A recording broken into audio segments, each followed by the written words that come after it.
Assalamu alaikum, chers frères et sœurs. Le peuple maudit de Israël. Une phrase qui semble résonner avec un mystère profond, une notion qui pourrait dérouter ou susciter la curiosité. Pourquoi parler de malédiction, alors que l'histoire d'Israël est généralement associée à celle d'un peuple élu par Dieu? Pourtant, au fil des siècles, des textes anciens aux événements historiques récents, l'idée que le peuple d'Israël aurait pu être maudit a traversé les cultures, les religions et les esprits. Il est crucial de comprendre que ce sujet va bien au-delà des simples récits bibliques. Il s'ancre dans une histoire complexe, où la théologie, les prophéties et les malheurs historiques sont intimement liés. Cette notion de malédiction trouve son écho dans les croyances populaires, mais aussi dans des interprétations religieuses et culturelles, parfois mal comprises. Pourquoi ce sujet mérite-t-il notre attention aujourd'hui? Parce que ce n'est pas simplement un concept historique, mais une idée qui a façonné la perception mondiale d'un peuple tout au long des âges. Pour bien saisir la portée de cette notion, il est indispensable de remonter aux sources historiques et religieuses, de comprendre le contexte dans lequel ces croyances ont émergé, et de démêler les faits des mythes. Le terme de peuple maudit a souvent été utilisé dans divers contextes pour parler du peuple d'Israël, mais que signifie-t-il réellement? Dans la Bible, en particulier dans l'Ancien Testament, les relations entre le peuple hébreu et Dieu sont parfois marquées par des promesses de bénédiction, mais aussi des avertissements de malédiction en cas de désobéissance. Dans le livre du Deutéronome par exemple, Dieu promet des bénédictions à Israël s'ils obéissent à ses commandements, mais il y a également des malédictions redoutables s'ils s'en écartent. Parmi ces malédictions, on trouve des prophéties qui parlent d'exil, de souffrance et de dispersion à travers le monde. Ces passages ont alimenté des siècles d'interprétations théologiques, renforçant l'idée que certaines périodes de souffrance du peuple juif pourraient être vues comme des châtiments divins. Au-delà de la Bible, l'histoire du peuple d'Israël, marquée par les conquêtes, les destructions, l'exil et les persécutions, a renforcé cette image d'un peuple qui porte un poids historique lourd. Depuis la destruction du premier et du second temple de Jérusalem, en passant par les diasporas forcées, jusqu'aux tragédies plus récentes comme la Shoah, beaucoup ont vu dans ces événements des échos de ces anciennes malédictions bibliques. Mais ces interprétations ne sont pas uniquement religieuses. Elles se sont parfois transformées en idéologie politique et sociale. La perception négative et les stéréotypes autour du peuple juif au cours de l'histoire ont souvent renforcé cette idée de malédiction, parfois utilisée pour justifier des discriminations et des persécutions. La notion de peuple maudit a ainsi été instrumentalisée à travers les siècles. Avant de commencer cette vidéo, n'oubliez pas de liker cette vidéo, car cela nous donne beaucoup de force pour continuer à partager du contenu bénéfique. Et je vous invite à vous abonner à notre chaîne et d'activer la cloche de notification pour rester informé de nos prochaines publications sur la foi islamique. Merci et bonne vidéo. L'objectif de cette vidéo est d'analyser et de comprendre cette idée complexe et souvent mal interprétée de peuple maudit. Quelles en sont les racines historiques, religieuses et sociales? Comment a-t-elle évolué au fil du temps, et pourquoi est-elle encore parfois utilisée pour expliquer des événements tragiques dans l'histoire du peuple juif? Alors, restez avec moi jusqu'à la fin pour découvrir cela. Si vous avez des questions ou des commentaires en cours de route, n'hésitez pas à les laisser en bas. J'apprécie beaucoup vos retours. Allons-y.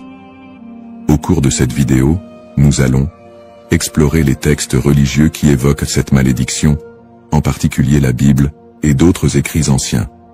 Revisiter les grandes étapes de l'histoire d'Israël, de l'époque biblique jusqu'à nos jours, pour comprendre comment ces événements ont pu renforcer cette idée dans les esprits. Discuter des interprétations théologiques de ces malédictions, et comment elles ont été perçues par différentes religions et cultures à travers le monde. Démystifier cette notion en explorant les aspects symboliques et les récupérations idéologiques qui ont façonné cette image négative. Cette exploration vous permettra de comprendre les tenants et aboutissants de cette idée profondément enracinée dans l'histoire de l'humanité. Il est important de ne pas se laisser emporter par des idées simplistes, mais de creuser la profondeur de ce concept pour en dégager des vérités historiques et spirituelles. Origine d'Israël. L'histoire du peuple israélite débute avec les récits bibliques de la Genèse, où Dieu promet à Abraham, un patriarche hébreu, qu'il deviendra le père d'une grande nation. Cette promesse divine est le point de départ de la formation du peuple d'Israël. Selon la tradition, Abraham, Isaac, son fils, et Jacob, son petit-fils, sont les ancêtres directs de ce peuple, souvent appelés les patriarches. Jacob, après avoir lutté avec un ange, reçoit de Dieu un nouveau nom, Israël, et ses descendants sont appelés les Israélites. Le livre de l'Exode raconte l'histoire de la libération du peuple hébreu de l'esclavage en Égypte sous la direction de Moïse. C'est un moment fondamental dans l'histoire d'Israël, où Dieu scelle une alliance avec les Israélites au mont Sinaï. Dieu y remet les 10 commandements à Moïse, posant ainsi les bases des lois morales et religieuses qui guideront le peuple élu. Cette alliance est une promesse de protection divine en échange de l'obéissance aux lois de Dieu. À partir de là, Israël se constitue progressivement en nation, après la conquête de la terre promise sous Josué. Cette période est marquée par des hauts et des bas, alors que les Israélites tentent de rester fidèles à leur alliance avec Dieu. Toutefois, au fil des siècles, leur histoire est ponctuée d'infidélités religieuses, de guerres et de conquêtes par d'autres puissances, ce qui engendrera l'accomplissement de certaines prophéties de malédiction. Les prophéties et les malédictions. Dans l'Ancien Testament, en particulier dans le Deutéronome, Dieu fait à Israël des promesses de bénédiction conditionnelles à leur fidélité, mais également des avertissements de malédiction en cas de désobéissance. Le chapitre 28 du Deutéronome est l'un des textes clés qui évoquent les conséquences potentielles de l'infidélité. Dieu promet prospérité et paix si le peuple respecte ses commandements, mais des malédictions terribles en cas de rébellion. Les malédictions incluent des catastrophes naturelles, des défaites militaires, des maladies, et finalement, l'exil et la dispersion parmi les nations étrangères. Parmi les prophètes qui ont développé cette idée de malédiction, Ézéchiel et Jérémie sont 2 figures centrales. Ézéchiel, actif pendant l'exil babylonien, insiste sur le lien entre l'exil du peuple et leur transgression. Il prophétise que la destruction de Jérusalem et l'exil sont des punitions divines pour l'injustice sociale, l'idolâtrie et l'infidélité religieuse du peuple. Toutefois, il apporte aussi un message d'espoir. Après le châtiment, un retour et une restauration sont possibles si le peuple se repent. Jérémie, qui vécut également durant la chute de Jérusalem en 586 avant Jésus-Christ, avertit constamment le peuple des malheurs à venir s'il ne se détourne pas de l'idolâtrie et des injustices. Il prophétise la destruction imminente du temple de Jérusalem et l'exil des Judéens en Babylonie. Dans Jérémie 25, il annonce que cette période d'exil durera 70 ans, après quoi Dieu permettra leur retour. Ces prophéties sont souvent vues comme des annonces de malédiction qui pèsent sur Israël en raison de son infidélité à l'alliance. Cependant, elles sont également porteuses d'un espoir de rédemption, promettant que si le peuple retourne à Dieu, il retrouvera sa place privilégiée. Une autre dimension importante des malédictions dans l'Ancien Testament concerne le temple de Jérusalem.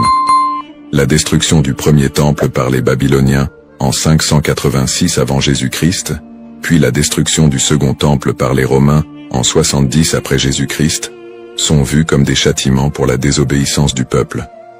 Ces événements ont renforcé l'idée d'un peuple souffrant sous le poids de la malédiction divine. Persécutions historiques. L'histoire du peuple d'Israël est marquée par une série de persécutions et d'exils, souvent perçues à travers le prisme des malédictions bibliques. Le premier grand exil, celui de Babylone, survient après la destruction du premier temple, en 586 avant Jésus-Christ. Par la suite, les Babyloniens déportent une grande partie des habitants de Juda, ce qui marque le début d'une longue période de diaspora. Après un retour partiel en terre d'Israël et la reconstruction du temple, les siècles suivants ne sont pas exempts de nouvelles épreuves. La période hellénistique, marquée par les conquêtes d'Alexandre le Grand, puis la domination romaine, amène son lot de tensions religieuses et politiques. Le peuple juif subit de nouvelles persécutions, notamment sous l'occupation romaine. La destruction du Second Temple en 70 après Jésus-Christ par les Romains, sous l'empereur Titus, est un moment charnière dans l'histoire d'Israël. Cet événement marque le début de la grande diaspora, alors que le peuple juif est dispersé dans tout l'Empire romain et au-delà. La révolte de Bar Kokhba, en 135 après Jésus-Christ, aboutit à une nouvelle défaite et à un exil encore plus massif. À partir de ce moment, les Juifs deviennent un peuple sans terre, vivant en exil, souvent en minorité, et subissant de nombreuses discriminations et persécutions. Durant le Moyen-Âge, en Europe et dans le monde islamique, les Juifs font souvent l'objet de suspicions, de discriminations légales, et parfois de pogroms violents. Les croisades, notamment, voient des massacres de communautés juives en Europe. Les expulsions des Juifs d'Espagne, en 1492, et du Portugal en 1497, sont d'autres exemples de persécutions qui renforcent cette idée de malédiction. Dans ces périodes sombres, beaucoup d'historiens et de penseurs juifs eux-mêmes ont cherché à comprendre ces souffrances à travers les textes sacrés. Pour certains, ces malheurs étaient perçus comme la continuation des malédictions prononcées dans l'Ancien Testament. Pourtant, ces périodes de souffrance ne sont pas uniquement interprétées comme des châtiments divins, mais aussi comme des épreuves à travers lesquelles le peuple d'Israël serait purifié ou préparé à une rédemption future. Le 19e et le 20e siècle ne font qu'amplifier ces tragédies, avec l'émergence de l'antisémitisme moderne, culminant dans l'horreur de la Shoah, qui a vu l'extermination systématique de 6 millions de Juifs pendant la Seconde Guerre mondiale. Une telle catastrophe, d'une ampleur sans précédent, a profondément marqué l'identité juive et soulevé des questions sur le sens de cette souffrance historique. Conclusion du contexte historique. L'histoire du peuple d'Israël, tissée de moments de gloire, d'alliances divines, mais aussi de malédictions et de souffrances, reste une des plus complexes et des plus riches de l'humanité. Les prophéties bibliques de malédiction, les exils répétés, les destructions de lieux sacrés et les persécutions à travers les siècles ont façonné la perception du peuple juif, tant de leur propre point de vue que de celui des autres nations. Le concept de peuple maudit, les bases théologiques, l'idée de malédiction dans les textes religieux, en particulier dans la tradition judéo-chrétienne, est un concept riche et complexe. Les malédictions sont souvent prononcées par Dieu en réponse à l'infidélité ou à l'injustice du peuple. Dans la Bible, notamment dans le livre du Deutéronome, Dieu promet des bénédictions à Israël pour leur obéissance, mais aussi des malédictions en cas de désobéissance. Ces malédictions incluent des souffrances, des exils et d'autres calamités, illustrant le caractère conditionnel de l'alliance entre Dieu et son peuple. La distinction entre malédiction divine et humaine est essentielle. Les malédictions divines, souvent exprimées par des prophètes, sont vues comme des conséquences directes de l'action humaine contre les commandements divins. En revanche, les malédictions humaines peuvent découler de superstitions, de croyances populaires ou d'anathèmes lancés par des individus ou des groupes en réponse à des actes perçus comme immoraux. Cette différence met en lumière le rôle de la responsabilité humaine dans la réception de ces malédictions. Les prophètes, tels qu'Ézéchiel et Jérémie, jouent un rôle crucial dans la communication de ces malédictions. Leur message souligne que ces châtiments ne sont pas simplement des expressions de colère divine, mais des appels à la repentance et à la restauration. Ce cadre théologique souligne que les malédictions ne sont pas définitives, et que le retour à la foi peut conduire à des bénédictions renouvelées. Malédiction et mythe. La notion de malédiction attachée au peuple d'Israël a donné lieu à de nombreuses interprétations populaires et mythes au cours des siècles.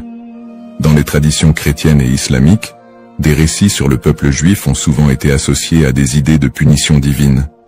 Ces interprétations, parfois teintées d'hostilité, ont conduit à la propagation de stéréotypes négatifs. Historiquement, des récits de malédiction ont été utilisés pour justifier des persécutions contre les Juifs. Par exemple, l'idée que le peuple juif a été maudit en raison de la crucifixion de Jésus a été utilisée pour alimenter l'antisémitisme. Ces interprétations ont pris racine dans des contextes sociopolitiques où le peuple juif était perçu comme un bouc émissaire, lors de périodes de crise ou de bouleversements sociaux.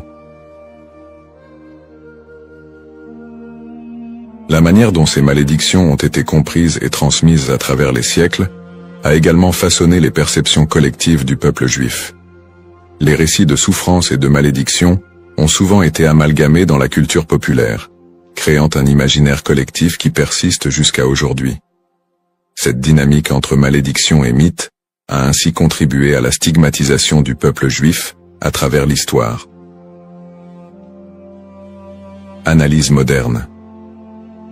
Dans le contexte moderne, le concept de peuple maudit a pris des formes variées et a été réinterprété sous différents angles. L'antisémitisme historique, qui a trouvé ses racines dans ces idées de malédiction, demeure une réalité dans de nombreuses sociétés. Les stéréotypes associés à la malédiction continuent d'alimenter des préjugés, parfois de manière insidieuse, dans le discours contemporain.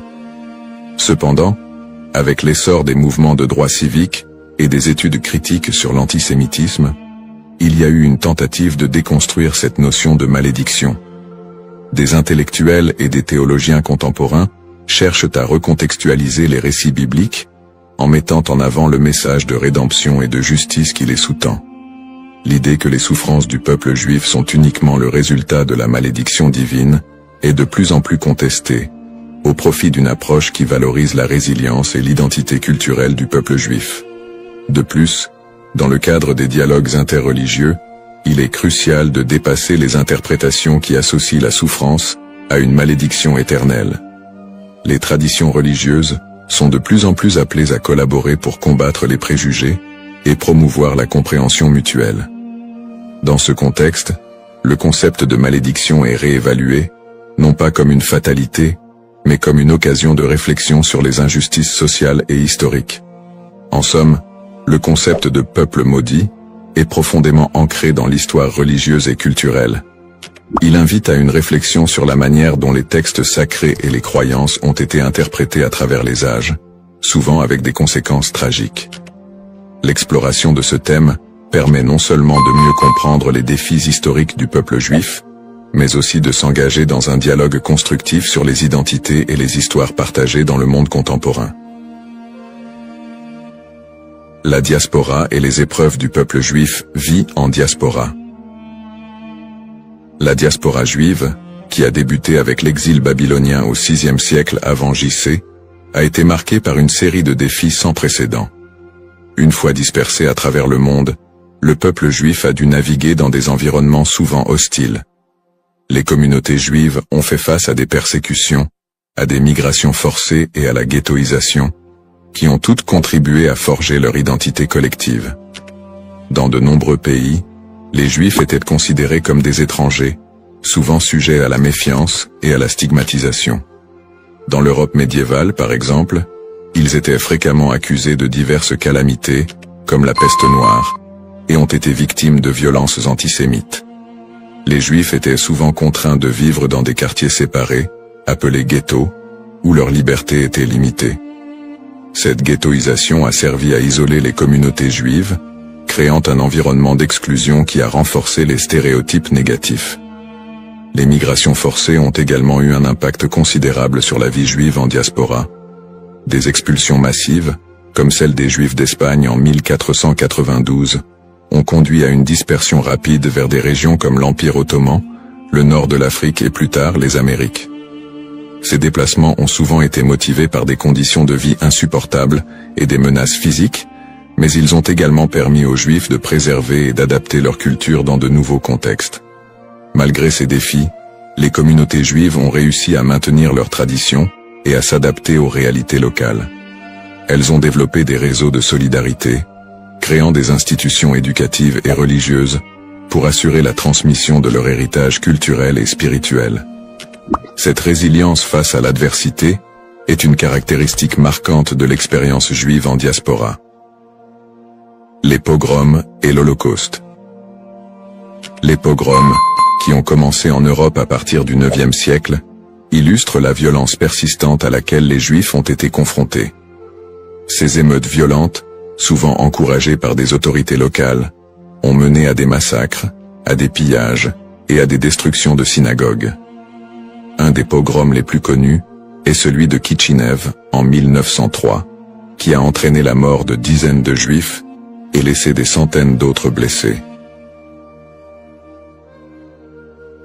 Le XXe siècle a vu la tragédie de l'Holocauste, un génocide qui a coûté la vie à 6 millions de Juifs pendant la Seconde Guerre mondiale. Les nazis ont systématiquement exterminé les Juifs européens, mettant en place des camps de concentration et d'extermination. Malgré ces persécutions violentes, de nombreuses histoires de survie émergent, mettant en lumière le courage et la détermination du peuple juif. Des groupes de résistance, des réseaux de sauvetage, et des actes de bravoure individuels témoignent de la volonté de maintenir l'humanité et la dignité face à l'inhumanité. L'Holocauste a laissé une empreinte indélébile sur la mémoire collective juive. Les survivants ont dû reconstruire leur vie dans un monde souvent indifférent à leur souffrance. Cette tragédie a également catalysé des mouvements politiques qui ont conduit à la création de l'État d'Israël en 1948, un point tournant dans l'histoire juive moderne.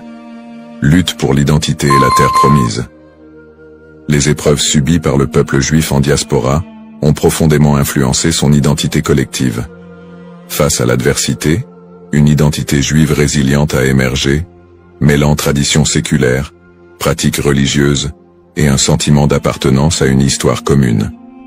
Cette lutte pour la survie a également renforcé un lien indéfectible avec la terre d'Israël, considérée comme la terre promise dans la tradition juive.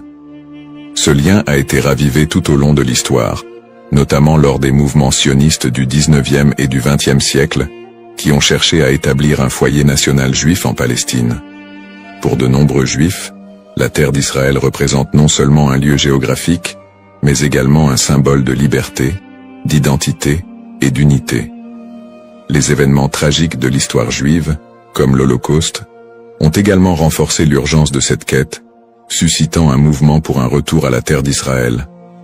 En somme, l'expérience de la diaspora a été marquée par des défis extrêmes, mais aussi par une résilience remarquable.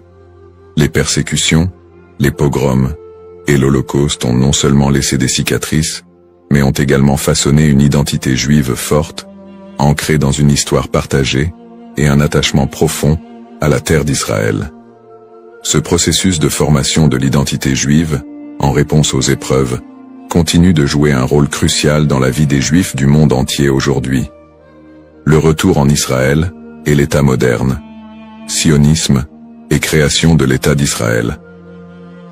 Le mouvement sioniste, qui a émergé à la fin du XIXe siècle, constitue un tournant majeur dans l'histoire juive moderne. À cette époque, les Juifs d'Europe étaient confrontés à une montée de l'antisémitisme et à des conditions de vie précaires, notamment en Russie et en Europe de l'Est. Ces difficultés ont suscité un besoin pressant d'un foyer national. Theodor Herzl, considéré comme le père du sionisme politique, a articulé cette aspiration dans son livre L'État juif, 1996, où il propose la création d'un État juif en Palestine, comme réponse à l'antisémitisme rampant. Le sionisme a pris plusieurs formes, allant du sionisme politique de Herzl à des visions plus socialistes et culturelles, comme celles de figures comme David Ben-Gourion et Ahad Ha'am. Le premier congrès sioniste a eu lieu à Bâle, en 1897, où les participants ont décidé de promouvoir l'établissement d'un foyer national juif en Palestine, par des moyens diplomatiques et légaux. À la suite de la déclaration Balfour de 1917, dans laquelle le gouvernement britannique a exprimé son soutien à l'établissement d'un foyer national juif en Palestine, le mouvement sioniste a gagné en légitimité. Cependant, la réalité sur le terrain était complexe. La Palestine était alors habitée par une majorité arabe qui a vu l'immigration juive comme une menace pour ses droits et ses terres. Cette situation a semé les graines des conflits futurs. Après la Seconde Guerre mondiale et l'Holocauste, qui a décimé la population juive d'Europe, le besoin d'un refuge sécurisé a été accentué. En 1947, l'Assemblée générale des Nations unies a voté pour diviser la Palestine en deux États, un juif et un arabe. Les leaders juifs ont accepté le plan, mais les dirigeants arabes l'ont rejeté. Le 14 mai 1948, David Ben-Gourion a proclamé l'indépendance de l'État d'Israël, ce qui a entraîné la première guerre israélo-arabe. En dépit de l'opposition régionale, Israël a réussi à établir un État et à absorber un grand nombre de réfugiés juifs du monde entier, notamment des survivants de l'Holocauste. Conflit moderne. Depuis sa création, l'État d'Israël a été plongé dans une série de conflits régionaux qui ont souvent été alimentés par des tensions ethniques et religieuses. Les guerres avec les pays arabes voisins, notamment les guerres de 1948, 1967 et 1973, ont défini les frontières et les relations diplomatiques de l'État moderne. Les tensions avec les populations palestiniennes ont également été une source constante de conflits, culminant avec les intifadas des années 1980 et 2000, où des soulèvements populaires ont éclaté en réponse à l'occupation israélienne des territoires palestiniens. Le conflit israélo-palestinien est un point focal des tensions au Moyen-Orient, où des questions de droits territoriaux, d'autodétermination et de sécurité se croisent. Les territoires de la Cisjordanie et de Gaza sont devenus des symboles de la lutte pour la reconnaissance et la dignité des Palestiniens. Les colonies israéliennes en Cisjordanie et les conditions de vie à Gaza ont engendré des critiques internationales et des tensions croissantes. Sur le plan religieux, les sites sacrés tels que Jérusalem revêtent une signification particulière pour les Juifs, les chrétiens et les musulmans, exacerbant les conflits. L'accès aux lieux saints est souvent un point de discorde, avec des épisodes de violence autour du mont du Temple et du dôme du Rocher. Peut-on encore parler d'un peuple maudit aujourd'hui? La question de savoir si l'on peut encore parler d'un peuple maudit aujourd'hui mérite d'être examinée sous différents angles.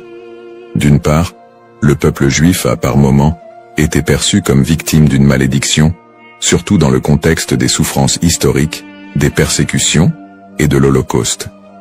Cette perception s'est parfois traduite par des stéréotypes négatifs et un antisémitisme durable qui persistent encore dans certaines sociétés contemporaines. D'autre part, l'idée de peuple maudit ne rend pas pleinement compte de la résilience, de l'innovation et des contributions culturelles des Juifs à la société mondiale. Après des siècles de persécution, les Juifs ont réussi à établir un État souverain, à revitaliser leur culture et à jouer un rôle significatif dans divers domaines tels que la science, l'art et la politique. Cette renaissance culturelle et nationale contredit l'idée d'une malédiction éternelle.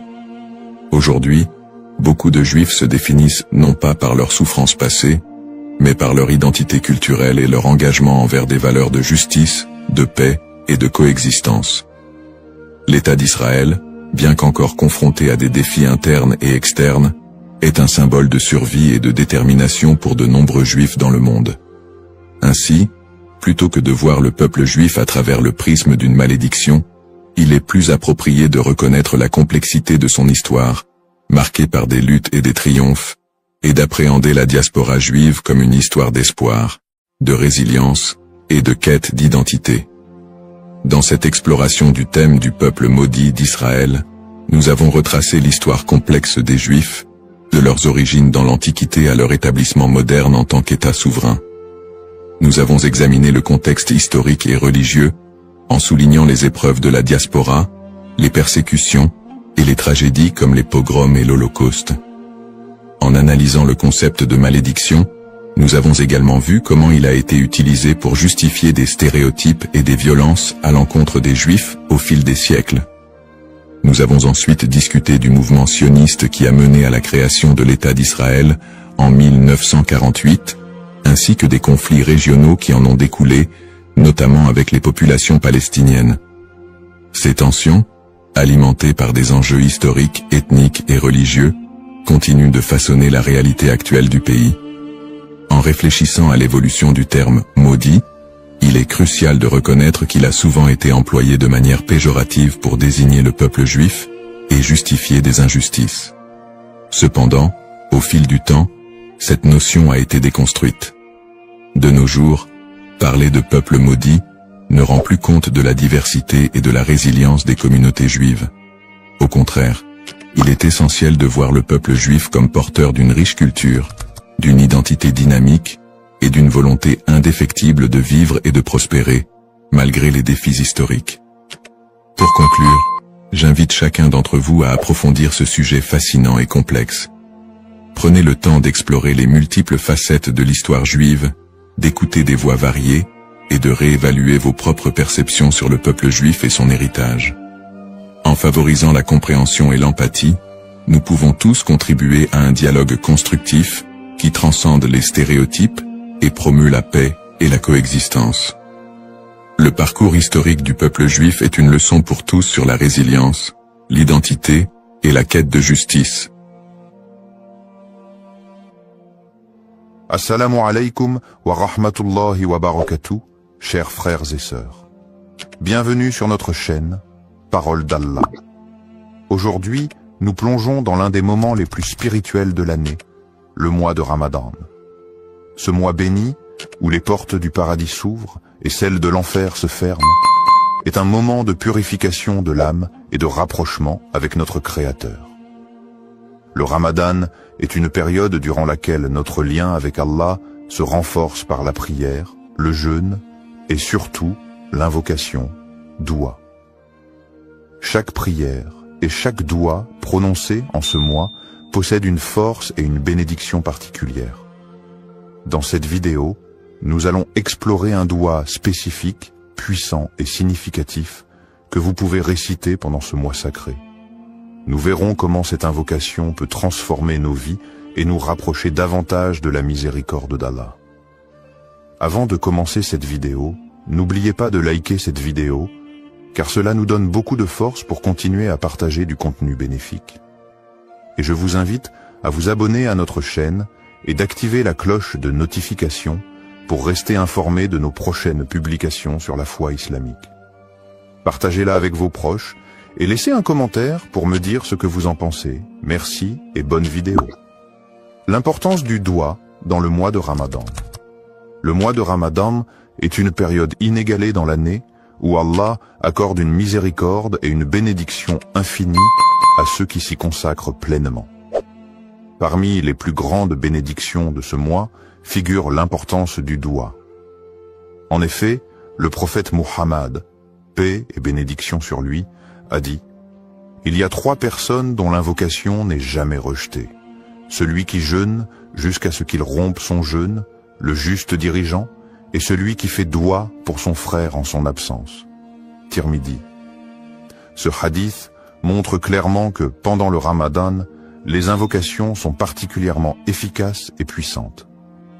Le mois de Ramadan est un moment unique où les portes du ciel sont largement ouvertes et où Allah écoute plus attentivement les prières de ses serviteurs.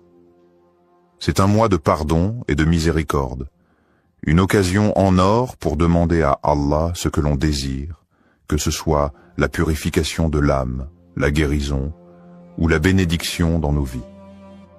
Le prophète Muhammad, paix et bénédiction sur lui, nous a également enseigné que, quand le Ramadan commence, les portes du paradis s'ouvrent, les portes de l'enfer se ferment et les démons sont enchaînés. Sahih al-Bukhari. Cela témoigne de l'atmosphère spirituelle particulièrement propice pour faire des doua pendant ce mois. Le mois de Ramadan est aussi l'occasion de vivre des événements spirituels d'une importance capitale, notamment la nuit du destin, Laylat al-Qadr. Cette nuit, qui se trouve dans les 10 derniers jours de Ramadan, est mieux que 1000 mois. Le Coran dit « La nuit du destin est meilleure que 1000 mois ». Sourate Al-Qadr, 97, 3. Pendant cette nuit, les anges descendent sur la terre et les prières sont exaucées. C'est donc le moment idéal pour faire des douas, car Allah, dans sa grandeur et sa miséricorde infinie, accorde une attention toute particulière à ses serviteurs en cette période. C'est un mois où chaque prière devient une opportunité d'obtenir des bénédictions et des réponses divines. Le doua est un acte d'humilité et de soumission totale à Allah, et pendant le mois de Ramadan, cet acte est particulièrement favorisé. Nous devons saisir cette occasion pour purifier nos cœurs, solliciter le pardon d'Allah et demander des bénédictions pour nous-mêmes, nos proches, et même pour l'ensemble de la communauté musulmane. Le doua du Ramadan, signification et puissance. Le doua est un acte de soumission et de demande auprès d'Allah, Et pendant le mois de Ramadan, cet acte prend une dimension particulière. Le mois de Ramadan est une période de purification spirituelle où chaque prière et chaque invocation est une occasion d'obtenir la miséricorde divine. Dans ce contexte, certains douas ont une puissance et une signification profonde, et parmi ceux-ci, il existe un doua spécifique recommandé pour ce mois béni. Le doua pour la rédemption et le pardon.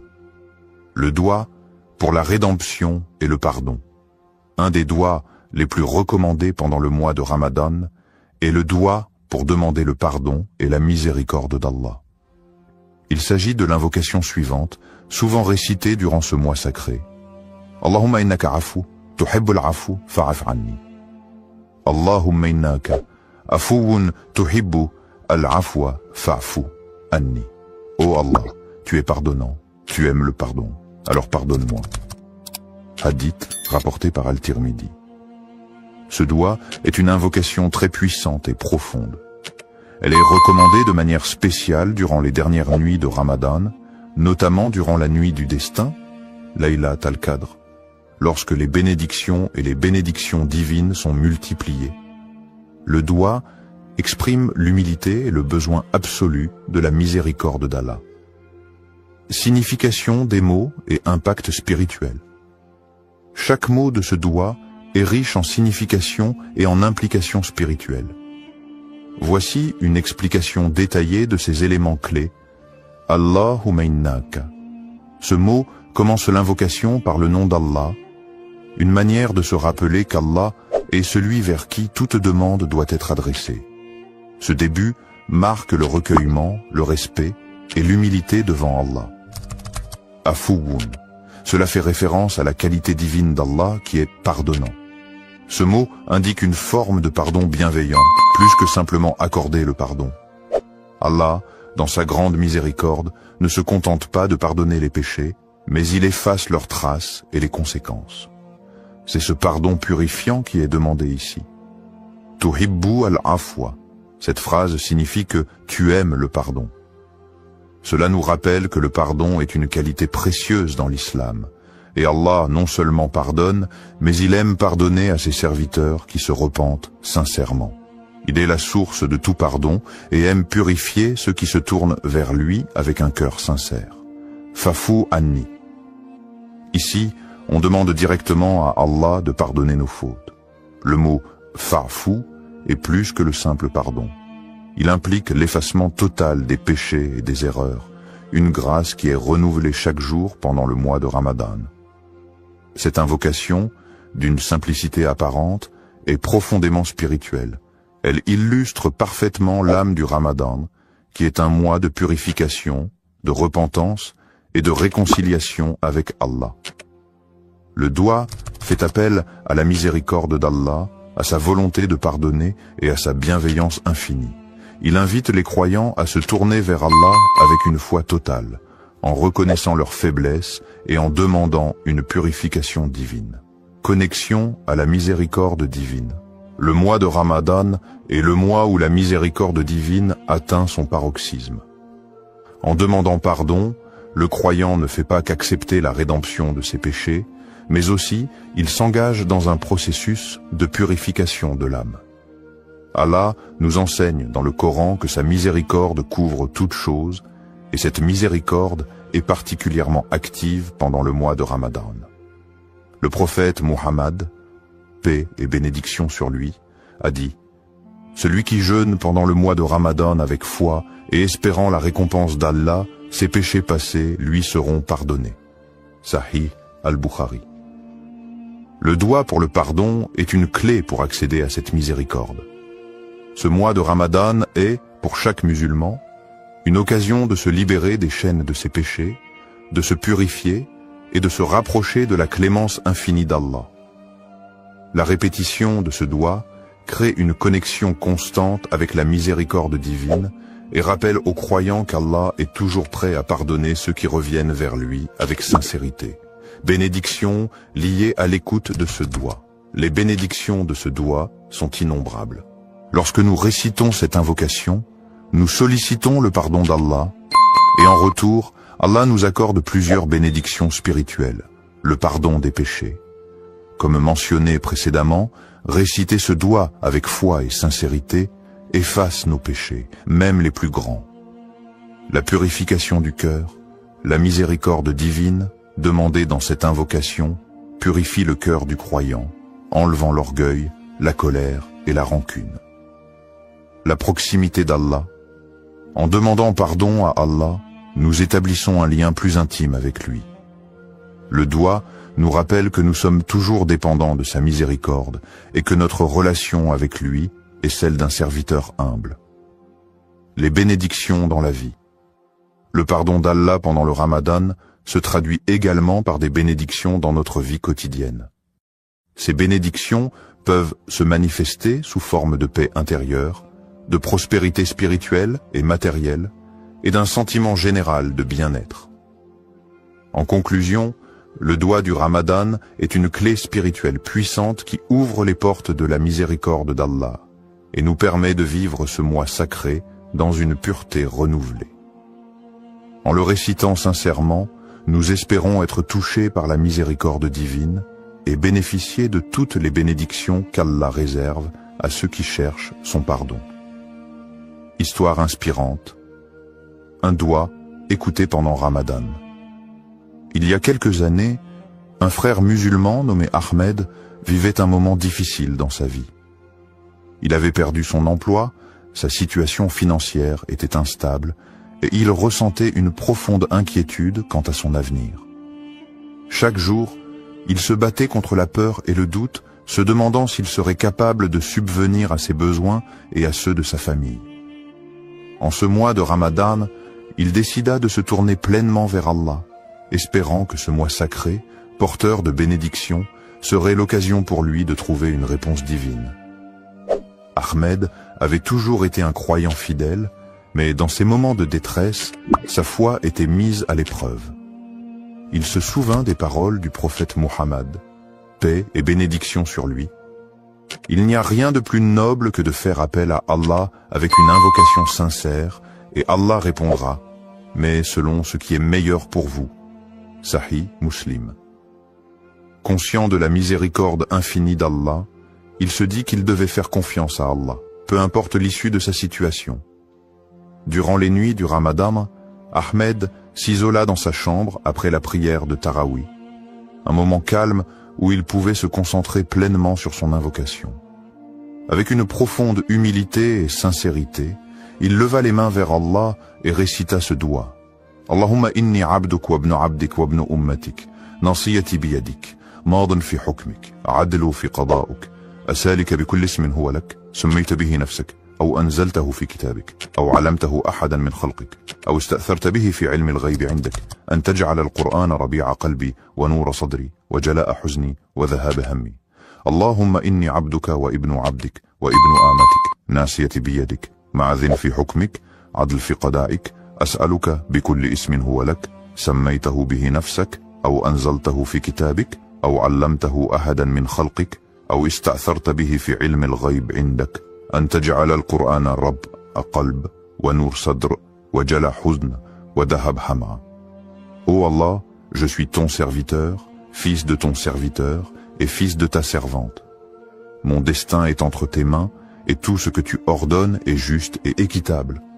Je te demande, par tous les noms qui t'appartiennent, que tu as révélé dans ton livre ou enseigné à l'un de tes créatures, ou gardé dans le secret de ton savoir divin, que le Coran devienne le printemps de mon cœur, la lumière de ma poitrine, la guérison de ma tristesse et la disparition de mon souci. Cette invocation, exprimant une demande de guérison spirituelle, de paix intérieure et de bénédiction dans la vie d'Ahmed, marqua un tournant dans son Ramadan. Il répéta ce doua avec une foi inébranlable, se rappelant que Ramadan est le mois où les portes de la miséricorde d'Allah sont largement ouvertes. Chaque mot de l'invocation résonnait profondément dans son cœur, et il ressentait une connexion spéciale avec Allah pendant ces moments de solitude. Les jours passaient, et bien que la situation extérieure d'Ahmed ne changeait pas immédiatement, il ressentait une paix intérieure qu'il n'avait pas connue depuis longtemps. Il continuait à faire des douas, mais ce sentiment de tranquillité le guidait dans ses prières et ses supplications. Un soir, après une prière de Taraouih particulièrement émotive, il reçut un appel inattendu. C'était un ancien collègue qui lui proposait une opportunité de travail, une offre bien plus avantageuse que celle qu'il avait perdue. Non seulement cette offre répondait à ses besoins matériels, mais elle offrait également une chance de croître et de se rapprocher de ses valeurs spirituelles. Cela lui rappela instantanément le hadith du prophète Muhammad, paix et bénédiction sur lui. Quand Allah aime un serviteur, il l'éprouve. Sahih al-Bukhari. Il se rendit compte que cet emploi n'était pas simplement une solution à ses soucis, mais aussi une forme de réponse divine à ses supplications. Au-delà de l'aspect matériel, Ahmed ressentait dans son cœur une profonde gratitude envers Allah. Il se rappela que, bien que sa demande n'ait pas été exaucée immédiatement dans la forme qu'il avait anticipée, la réponse de Dieu était parfaite. Allah avait agi selon ce qui était le meilleur pour lui, non seulement en lui offrant une réponse à ses besoins, mais aussi en renforçant sa foi, en lui enseignant la patience, et en lui montrant que la miséricorde divine se manifeste de manière subtile et inouïe. Cette expérience marqua un tournant spirituel dans la vie d'Ahmed. Il comprit que chaque doua, même si la réponse n'est pas immédiate ou n'est pas conforme à nos attentes, est écoutée par Allah.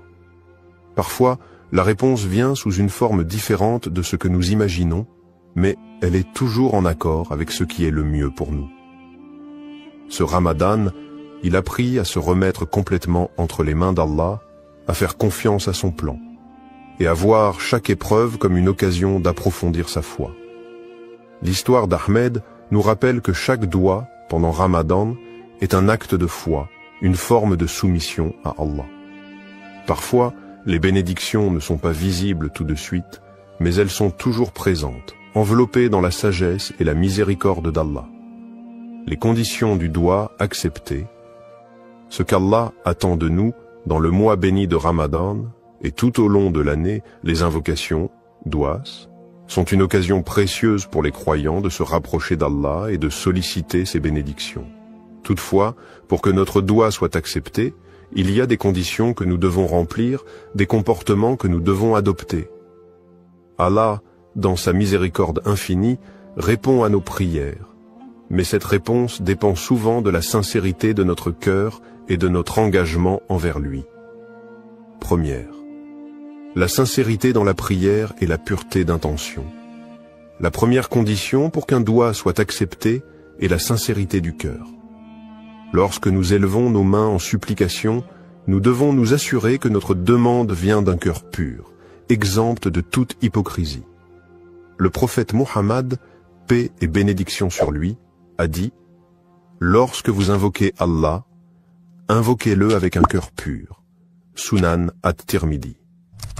Il est crucial que notre intention soit claire et que nous ne cherchions pas à obtenir des bénéfices mondains par nos prières, mais bien à chercher le plaisir d'Allah. Cette sincérité dans la prière renforce notre relation avec Allah, car c'est un acte d'adoration qui doit être fait uniquement pour lui. 2. Le rôle du tawakkul, la confiance en Allah, et la persévérance dans les invocations. Une autre condition essentielle pour que nos doua soient acceptés est le tawakkul, c'est-à-dire la confiance totale en Allah après avoir fait tous les efforts nécessaires. Il est important de se rappeler que, même si nous faisons des supplications, cela ne signifie pas que la réponse viendra instantanément ou selon nos attentes. Le tawakkul nous enseigne que nous devons faire confiance à la sagesse divine d'Allah, sachant qu'il sait ce qui est le mieux pour nous, même lorsque nous ne comprenons pas immédiatement le sens de sa réponse. Le prophète, paix et bénédiction sur lui, a aussi dit « Ne vous lassez pas d'invoquer Allah, car parfois la réponse arrive plus tard qu'on ne le désire, et Allah connaît le meilleur moment pour exaucer votre prière. » Sahih al-Bukhari. La persévérance dans les invocations est donc essentielle. Ne pas perdre espoir dans les moments de difficulté est une marque de foi profonde. Troisième, l'humilité, l'adoration et la patience dans la réponse de Dieu. L'humilité est également un élément crucial pour l'acceptation de notre dua. En élevant nos mains vers Allah, nous devons nous rappeler que nous sommes de simples serviteurs devant le Créateur, pleins de faiblesses et de manques. C'est avec humilité que nous demandons à Allah de répondre à nos besoins. L'adoration sincère d'Allah et le fait de se soumettre pleinement à sa volonté sont des moyens pour que nos invocations soient exaucées. De plus, il faut être patient face à la réponse d'Allah, qu'elle soit immédiate ou non. Parfois, la réponse divine peut ne pas arriver dans la forme que nous attendions, ou elle peut être retardée pour des raisons que nous ne comprenons pas. Le prophète Muhammad, paix et bénédiction sur lui, nous enseigne que la patience dans l'attente de la réponse d'Allah fait partie intégrante du processus. Allah nous dit dans le Coran, « Et ton Seigneur dit, invoquez-moi, je vous répondrai. » Sourate Ghafir 40-60.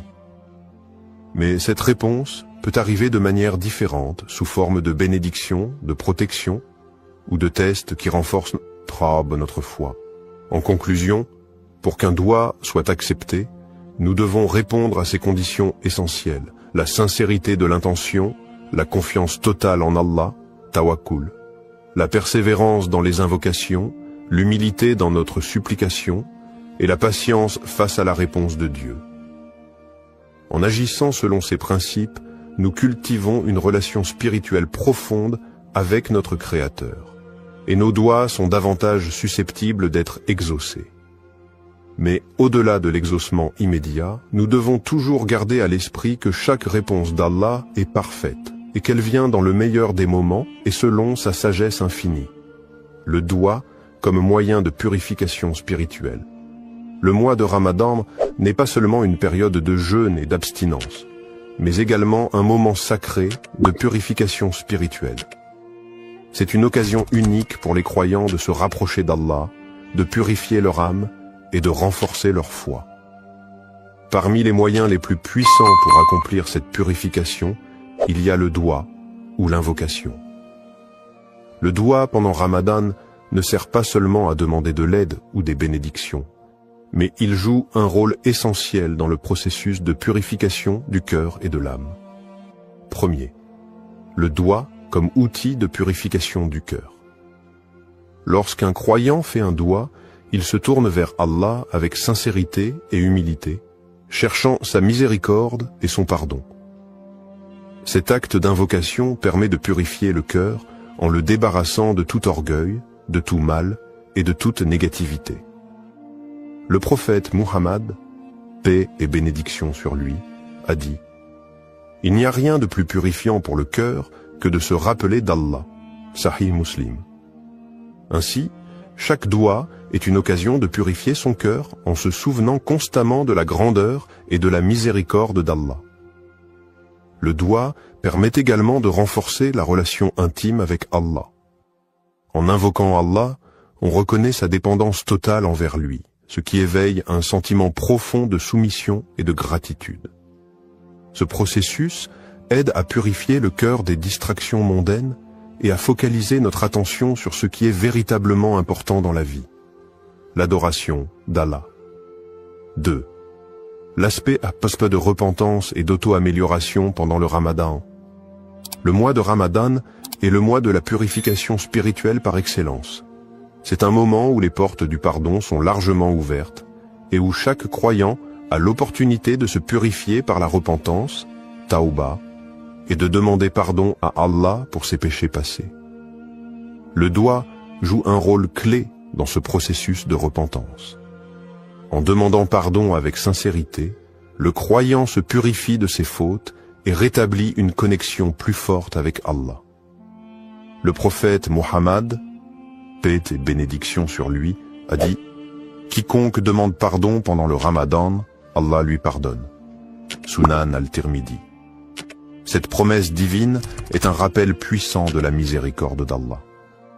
Lors de nos invocations, il est important de nous repentir sincèrement de nos péchés et de demander à Allah de purifier notre cœur et notre âme. Le doigt devient ainsi un acte de purification, non seulement de nos actions passées, mais aussi un moyen d'améliorer notre caractère et d'aller vers une version meilleure de nous-mêmes. Troisième, le doigt comme moyen de purification spirituelle profonde. Le doigt n'est pas seulement une demande d'aide, mais il est aussi une méthode pour nous purifier en tant qu'individus. C'est une manière d'implorer Allah de nous guider sur le droit chemin, d'effacer les imperfections de notre âme et de nous accorder la paix intérieure. Chaque invocation nous aide à nous détacher des préoccupations matérielles et à renforcer notre connexion avec Allah. Le Coran nous rappelle l'importance de la purification du cœur et de l'âme, notamment dans le verset suivant. Le jour où ni les biens ni les enfants ne profiteront, sauf celui qui viendra à Allah avec un cœur pur. Sourate Ash-Shu'ara, 26, 88 à 89. Ce verset souligne la nécessité d'avoir un cœur purifié pour mériter la proximité d'Allah et sa récompense. C'est dans le doua que le croyant trouve un moyen puissant de purifier son âme et de se préparer pour l'au-delà. Quatrième, la purification par l'humilité et la sincérité. Un autre aspect du doua pendant Ramadan est l'humilité qu'il induit. En levant les mains vers Allah et en lui demandant ce dont nous avons besoin, nous reconnaissons notre faiblesse et notre dépendance totale envers lui. Cette humilité est un moyen puissant de purifier notre cœur, car elle nous libère de l'orgueil et du sentiment d'autosuffisance qui peut parfois entraver notre spiritualité. Le prophète, paix et bénédiction sur lui, a dit « Celui qui est humble pour Allah, Allah l'élèvera. » Sahih Muslim. En étant sincères et humbles dans notre invocation, nous permettons à Allah de purifier notre cœur et de nous élever spirituellement. Le doigt devient ainsi une forme d'adoration en soi, un acte de soumission à Allah qui nettoie l'âme et éveille une conscience spirituelle plus profonde. C'est à travers cette pratique régulière que nous pouvons espérer purifier nos intentions, notre cœur, et nous rapprocher davantage de notre Créateur. Conclusion, le doigt, pendant le mois de Ramadan, n'est pas simplement un acte de demande, mais une forme de purification spirituelle qui nous aide à nettoyer notre cœur, à nous repentir et à nous améliorer spirituellement. En nous tournant vers Allah avec sincérité, humilité et foi, nous pouvons purifier nos âmes des péchés et des distractions du monde. Le mois de Ramadan, avec ses bénédictions et sa miséricorde infinie, est l'occasion idéale pour accomplir cette purification, se rapprocher d'Allah et renforcer notre engagement à mener une vie pure, pleine de foi et de dévotion. L'écoute du doigt et l'acceptation de la volonté d'Allah. Lorsqu'un croyant fait un doigt, il se soumet à la volonté divine et attend la réponse d'Allah avec foi et confiance. Cependant, il est important de comprendre que la manière dont Allah répond à nos invocations peut ne pas toujours correspondre à ce que nous attendions ou désirions immédiatement. L'acceptation de la volonté d'Allah, même quand la réponse à notre doigt semble différente de ce que nous avons demandé, est un aspect fondamental de la foi musulmane. Cela relève de la conviction profonde que tout ce qu'Allah fait est pour notre bien, même si nous ne comprenons pas toujours les raisons de sa réponse. Premier, croire que toute réponse divine est pour notre bien. Le prophète Muhammad, paix et bénédiction sur lui, a dit « Il se peut que vous détestiez quelque chose alors qu'Allah a placé un grand bien dans cela. » Sourate Al-Baqarah 216. Cette parole nous enseigne que même lorsque la réponse d'Allah semble être un refus ou un retard dans notre demande, cela peut être en réalité un bien pour nous. Allah, dans sa sagesse infinie, connaît ce qui est meilleur pour nous, et parfois ce que nous demandons ne correspond pas à ce que nous avons réellement besoin. Il est aussi essentiel de comprendre que la réponse d'Allah peut se manifester de différentes manières, soit par l'exaucement direct de notre demande, soit par un retard dans la réponse pour tester notre patience et notre foi, ou encore en nous épargnant un mal que nous ne voyons pas. Le prophète Muhammad, paix et bénédiction sur lui, a dit « Aucun de vos souhaits n'est perdu, il y a toujours une réponse, soit immédiate, soit différée, soit le mal est éloigné de vous. » Cette acceptation de la volonté divine est ce qui nous permet de maintenir une relation de confiance et de soumission envers notre Créateur. Deuxième, l'adab du doigt, faire une invocation avec la bonne manière. Il est essentiel d'adopter la bonne manière, adab, lorsqu'on fait un doigt. Cela inclut plusieurs aspects. Faire preuve de sincérité, se tourner vers Allah avec humilité et respecter les moments propices pour invoquer, tels que les heures de la nuit, le vendredi ou pendant le mois de Ramadan. Le prophète, paix et bénédiction sur lui, a recommandé de commencer chaque doigt par des louanges pour Allah et des prières sur le prophète, puis de présenter notre demande avec dévouement et foi. La patience est également une partie essentielle de l'adab du doigt. Ne pas être pressé de recevoir une réponse immédiate et accepter que la réponse d'Allah arrive au moment qu'il a jugé bon est une forme de respect envers la sagesse divine. Il est aussi important de ne pas abandonner la prière, même si la réponse semble tarder. Le prophète, paix et bénédiction sur lui, a dit « L'invocation d'un croyant est toujours exaucée, tant qu'il ne se lasse pas et ne dit pas « J'ai prié, mais je n'ai pas eu de réponse ». Sahih Muslim. Troisième, la patience et la gratitude envers Allah. L'un des principes les plus profonds lorsqu'il s'agit d'écouter et d'accepter le doigt, c'est de développer la patience, sabre. Lorsque la réponse d'Allah tarde ou diffère de ce que nous attendions, il est crucial de faire preuve de patience et de ne pas perdre espoir. La patience, en attendant la réponse d'Allah, est une forme d'adoration en soi, et c'est par cette patience que nous prouvons notre foi et notre soumission totale à sa volonté.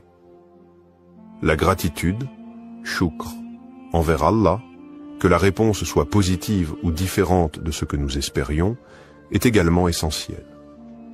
Remercier Allah pour toutes les bénédictions, même celles que nous ne comprenons pas immédiatement, nous aide à renforcer notre foi et à accepter la réponse divine avec un cœur apaisé. Le Coran nous rappelle « Et lorsque ton Seigneur t'a proclamé, appelez-moi, je vous répondrai. » Sourate Ghafir, 40-60. Même si la réponse semble différer, cette promesse est un gage de l'écoute constante d'Allah, et la patience dans l'attente devient une source de purification spirituelle. Conclusion. Le doigt est un moyen puissant de se rapprocher d'Allah, mais il exige également une profonde acceptation de la volonté divine. Croire que chaque réponse d'Allah, qu'elle soit immédiate ou non, et pour notre bien, est fondamentale dans notre pratique. L'adab du doigt et l'importance de la patience et de la gratitude envers Allah nous aident à renforcer notre relation avec lui et à accepter sa sagesse infinie dans nos vies. Dans tout ce que nous demandons, il est crucial de nous rappeler qu'Allah nous accorde ce que nous désirons ou non, sa sagesse et sa miséricorde sont infiniment plus grandes que nos souhaits et nos attentes. Comment intégrer ce doigt dans ta vie quotidienne pendant Ramadan? Le mois de Ramadan est un moment privilégié pour se rapprocher d'Allah, purifier son âme et renforcer sa foi. L'intégration du doigt dans notre routine quotidienne pendant ce mois sacré peut transformer notre expérience spirituelle. Voici quelques conseils pratiques pour faire de ce doigt une partie intégrante de ta vie de croyant tout au long de Ramadan. Premier, répétez le doigt pendant les prières obligatoires, salat. Les prières quotidiennes, salat, sont l'occasion idéale pour inclure ce doigt dans ton rituel spirituel. Après chaque prière obligatoire, prends un moment pour réciter le doigt en le répétant avec sincérité. Cela te permettra de renforcer ta connexion avec Allah à travers une prière structurée, tout en ayant l'opportunité de méditer sur chaque mot du doigt. Le mois de Ramadan, avec ses moments de tranquillité et de concentration spirituelle, est une période où tes prières peuvent être plus profondes et plus significatives. Ne limite pas ce doigt à des moments précis. Chaque salat est une occasion de répéter cet appel à la miséricorde divine. Plus tu répètes le doigt avec dévotion, plus tu t'imprègnes de ses significations profondes. 2. Intégrer le doigt dans tes moments de recueillement. Outre les prières obligatoires, les moments de recueillement tels que le tahajjud, prière de la nuit, le duha, prière du matin, ou même la période du fajr, avant l'aube, sont des occasions parfaites pour formuler ce doigt. Pendant ces moments de tranquillité, où l'esprit est plus apaisé, tu peux te concentrer pleinement sur les paroles que tu prononces et les émotions qu'elles suscitent. Ces moments de solitude avec Allah permettent de formuler des invocations sincères et réfléchies. Pendant Ramadan, profite de ces instants pour faire du doigt une pratique régulière et utilise chaque prière pour renforcer ton lien avec Allah. Le doigt pendant le tahajjud, en particulier, est une supplication qui est souvent exaucée, car ce moment est un des plus propices pour obtenir la miséricorde divine. 3. Méditer sur les significations profondes du doigt. Il est important de ne pas simplement réciter le doigt mécaniquement, mais de méditer sur les mots et leurs significations. Lorsque tu récites ce doigt, prends le temps de réfléchir sur chaque phrase. Quel impact spirituel a chaque mot? Comment cela résonne-t-il avec ta situation personnelle, tes luttes, tes espoirs et tes désirs spirituels? Par exemple, en méditant sur les mots de demande de pardon et de miséricorde, tu peux comprendre combien ces qualités d'Allah sont immenses et comment elles affectent ta vie quotidienne. Chaque phrase de ce doigt peut être une opportunité d'introspection. L'important est de ne pas se contenter de la répétition, mais de vivre chaque mot avec une intention claire, ouverte à la guidance d'Allah. 4. Utilisez des moments de transition dans la journée pour répéter le doigt. Au-delà des prières formelles, utilise les moments de transition de ta journée pour intégrer ce doigt. Cela peut être pendant le temps que tu passes à la maison entre les prières, ou même lorsque tu fais des tâches quotidiennes. Par exemple, pendant que tu prépares le repas pour le suhour ou l'iftar, profite de ces instants pour répéter ce doigt dans ton cœur. Ces petites invocations pendant les activités quotidiennes peuvent renforcer ta présence spirituelle et te rappeler la bénédiction du mois de Ramadan. 5. Implique la famille et les proches dans l'invocation. Ramadan est aussi un mois de partage et de renouveau spirituel en famille et en communauté. Encourage ta famille, tes amis ou tes proches à faire le doigt ensemble. Lorsque vous êtes réunis pour l'iftar ou pour une prière en groupe, intégrez le doigt dans ce moment collectif.